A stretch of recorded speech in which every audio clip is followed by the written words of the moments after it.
మనము cauliflower market నుంచి తెచ్చుకుంటాం కదండీ! చాలామంది కాలీఫ్లవర్ తినడానికి నచ్చరు. ఎందుకంటే ఇందులో పురుగులు ఉంటాయి కదా! సో, అందుకోసం ఎప్పుడైనా సరే మనం కాలీఫ్లవర్ అంటే కర్రీ అవ్వచ్చు, లేదా మీరు ఫ్రై చేసుకోవచ్చు, పకోడా చేసుకోవచ్చు. ఏది చేసుకున్నా సరే ఫస్ట్ మనం ఈ విధంగా వాటర్‌ని బాయిల్ చేసుకోవాలి. చూసారు కదా! మనకి ఇలా వాటర్ బాయిల్ చేసుకున్న తర్వాత ఇందులో కొంచెం పసుపు, అలాగే కొంచెం సాల్ట్ వేసేసి కొంచెం చూడండి వాటర్ పైకి అంటే బుడగలు బుడగలుగా వస్తున్నాయి కదా!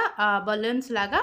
సో, అలా వచ్చినంత వరకు కూడా బాగా మరిగించుకున్న తరువాత మనం ముందుగా కట్ చేసి పెట్టుకున్నాం కదా! ఈ కాలీఫ్లవర్ ముక్కలన్నింటిని కూడా అందులో వేసుకొని ఒక 5 మినిట్స్ అలానే ఉంచేసి తర్వాత తీసేయండి. అందులో ఉన్న డస్ట్ ఏదైనా ఉన్నా, పురుగులేమైనా ఉన్నా సరే మనకి పురుగులు ఏంటి అంటే చిన్న చిన్నవి ఉంటాయండి. సో, అవి పట్లులాగా మనకి వైట్ కలర్‌లో ఉంటాయి. అవన్నీ కూడా రిమూవ్ అయిపోతాయి.